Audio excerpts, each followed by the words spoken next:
Hello. तो आज हम लोग पढ़ने वाले हैं कर्नाटक युद्ध के बारे में। तो बेसिकली कर्नाटक में है ना, कर्नाटक बोल रही हूँ मैं, आज का जो तमिलनाडु है उसको पहले कर्नाटक बोला जाता है तो जाता था सॉरी। तो कर्नाटक में है ना 3 युद्ध हुए थे। तो आज हम लोग उसी के बारे में पढ़ने वाले हैं कि कर्नाटक युद्ध क्यों हुआ था, किसके किसके बीच हुआ था, एंड इसका क्या क्या रीज़न था, क्या क्या इससे फ़ायदे हुए वगैरह वगैरह। तो चलिए हम लोग स्टार्ट करते हैं। तो कर्नाटक युद्ध जो है आज का जो है तमिलनाडु है वहाँ पे हुआ था। यहाँ 3 युद्ध हुए थे।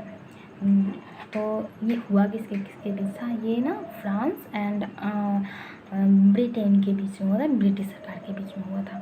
तो ये लगभग हुआ था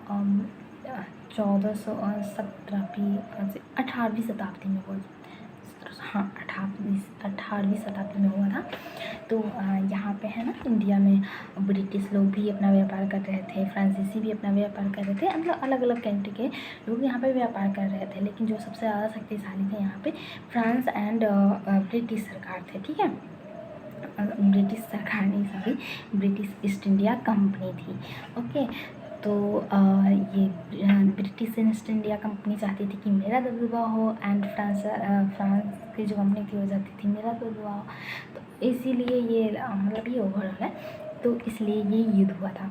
तो पहला युद्ध का कारण क्या था, पहला जो युद्ध हुआ था वो हुआ था 1446 से लेकर 1746 से लेकर 1748 तक। ठीक है, तो यह हुआ क्यों था, 1740 से 48 के मध्य ऑस्ट्रिया जो कि यूरोप में पड़ता है उसमें वहाँ पर ना उत्तराधिकार का युद्ध चल रहा था।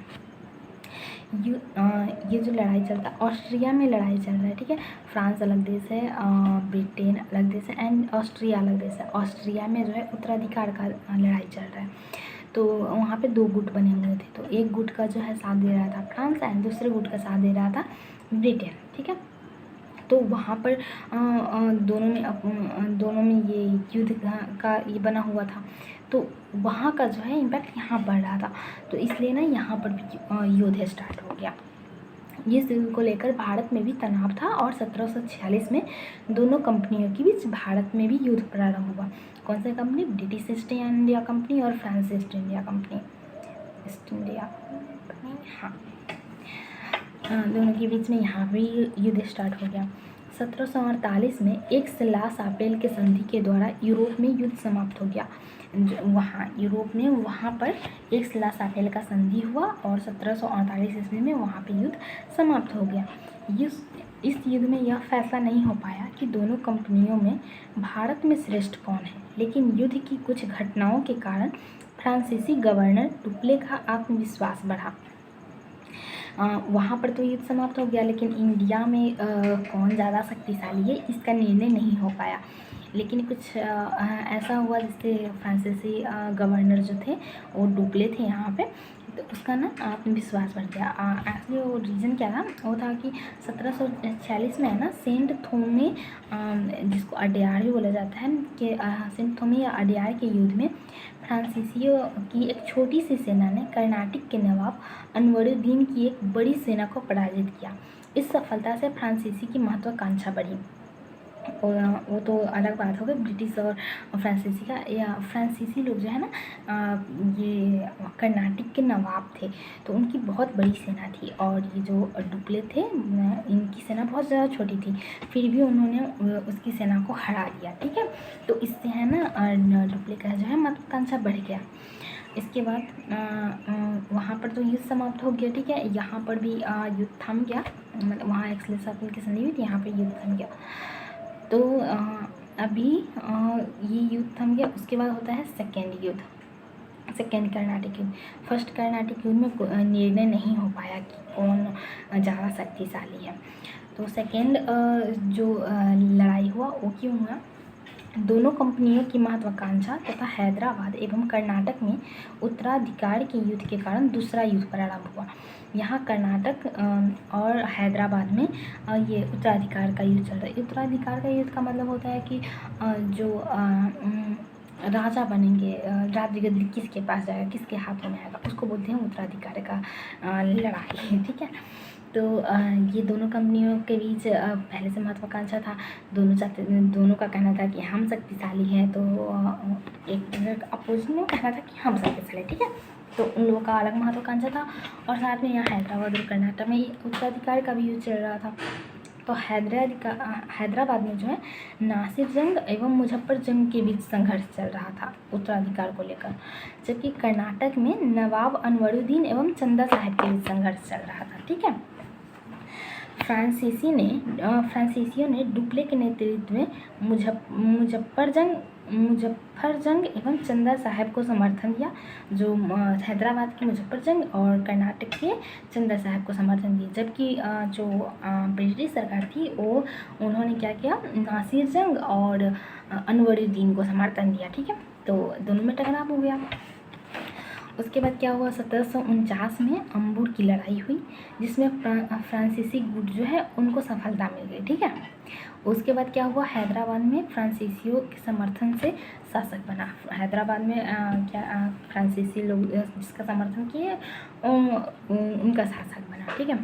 और फ्रांसीसियों को उसने क्षेत्र एवं पैसे के रूप में उपहार दिया, क्योंकि फ्रांसीसी लोग उनका सपोर्ट कर रहे थे, तो इसलिए जो शासक बने उन्होंने फ्रांसीसियों को उपहार दिया। उसके बाद कुछ क्षेत्र भी दिए उन्हें। ठीक है। उसके बाद कर्नाटक में सत्ता को लेकर संघर्ष जारी था। हैदराबाद में क्लियर हो चुका था, फ्रांसीसी जीत चुके थे, मतलब जो मुजफ्फर जंग था वो जीत चुका था।